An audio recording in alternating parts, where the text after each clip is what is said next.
नमस्कार, काय नाव आहे तुमचं? राहुल रामेश्वर करून. हां, काय विषय झालता?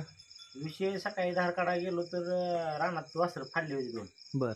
फाडले बघितलं तर ते संशय बिबट्याचा म्हणजे वाटला. हां मग त्या वन विभागाला अधिकाऱ्याला फोन लावला. हां तर त्यांचं म्हणणं यायला की तुम्ही अर्ज करा, पुन्हा आम्ही येतो. हां हां उडवडीची उत्तर द्यायला. बर. पुन्हा त्यांचा मी म्हणलं आयोचा तुमचा नंबर द्या. हां हां नंतर लगेच तासभरात ते आले. बर बर आल्यानंतर पुन्हा मग त्याने बघितलं ठसं बिसं सगळं, तर वाघा ठसं निघालं. बर बर मग वाघा असं केलं त्यांनी. पुन्हा मग सापळलं आणलं, ती कॅमेरा लावलं. बर. उशीर केली मला पण म्हणजे जनावर तिथून आम्ही संध्याकाळी थांबला.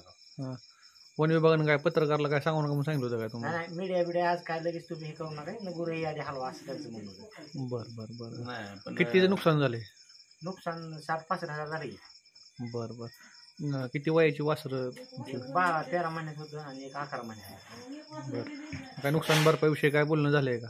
नाही काय झालं. बर बर. मग गावकऱ्यांना काय त्यांनी? गावकऱ्याला सतर्क राहण्याचा इशारा दिला. सतर्क म्हणजे यामुळे मला माझ्या सांगितले, पण ती पण सांगतो म्हणले. मला काय सांगायला नाही कोणी.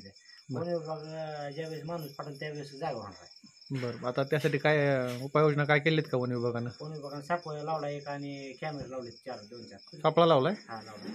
कॅमेरा लावून काय कॅमेऱ्यात काय सापडणार. बरं चालतं. बरं, तुम्हाला मीडियाला सांगून असं तुम्हाला म्हणलेलं का? मीडियाला म्हणजे लगेच सांगू नका, बातमी देऊ नका लगेच.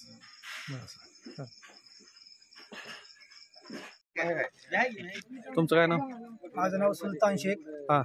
Bit forest officer Barshi. बरं. किती वाजता हल्ला झाला वाघाचा? हे रात्री. तर सकाळी आमची टीम आली होती. बरं. त्यांनी पंचनामा जबाब सगळे डॉक्युमेंट तयार केले. हां. आता आम्ही येऊन परत 2 कॅमेरे लावले. हां. आता बराच दिवस झालं वाघ फिरते, त्याच्यावर आणखीन कारवाई नाही झाली. अजून परमिशनच नाही भेटली. परमिशन म्हणजे काय, एखादा माणसा जीव गेल्यावर तुम्ही करणार आहेत का ती? तुमचं बरोबर आहे साहेब. परमिशन भेटली असतं तर आम्ही आता पण नेलं असतं. आता या शेतकऱ्याचं नुकसान झाले, तुमची जनावरं मेली तर आपण त्याला नुकसान भरपाई देतो. नुकसान भरपाई किती पटी देणार आहे तुम्ही? हा या बाजारभावानुसार? बाजारभावानुसार. बरं बरं. मग आता या इथे हल्ले बिल्ले झाले आणखीन, तर त्याची जबाबदार कोण मग आता? ठसे किंवा काय आवडले का तुम्हाला?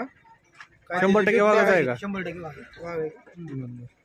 मग किती पिंजरे लावलेत आता? काय 2 कॅमेरे लावले. नुसतं कॅमेरा लावले? कॅमेरा आता त्या एडीसीच्या अभयारण्यात कॅमेरा लावला तुम्ही, वाघ दिसतंय, बिबट्या दिसतंय, पण ठोस पाऊल का उचलत नाही तुम्ही? त्यामुळे परमिशन भेटली असं आम्ही पकडलं असतं. आम्ही परमिशन भेटायसाठी कुणाकडे दाद मागावं लागेल? मंत्र्याकडे. सोपल साहेबांना वन मंत्र्याला लेटर दिलेला आहे, तरी अजून कारवाई नाही. त्याची एक प्रोसेस असते सर. त्याचा प्रस्ताव पाठवावा लागतो केंद्राकडे. साधारण आता 1.5 महिन्याच्या आसपास झालं आपल्याकडे येते. मग तुम्ही आता जनावरावर किती हल्ले जातात, माणसावर हल्ला व्हायची वाट बघता. रात्री अंधारचं माणसं फिरतात ना दाराला वगैरे, त्यांनी कशी शेतीतली कामे कशी करायची? काम आता एकाला 2 जण जायचं. कोणी दार पकडत असेल तर फटाकडे, एक काठी, मोठी बॅटरी, आपण एवढं तर बंदच करू शकतो. बरोबर. नागरिकांना काय आवाहन करणार आहेत काय संदर्भात? संध्याकाळी जाते वेळेस फटाकडे वाजवायचे. कोणी दार पकडायला जात असेल तर एकाला 2, मोठा टॉर्च, एक लाकूड किंवा आपल्या बैलाचे टॉर्चकडे येत नाही, उजेड येत नाही. आपल्या बैलाचे घुमरे असतात गळ्यात बांधलेले, ती वाजवली तरी येत नाही. अजून काय? थँक्यू.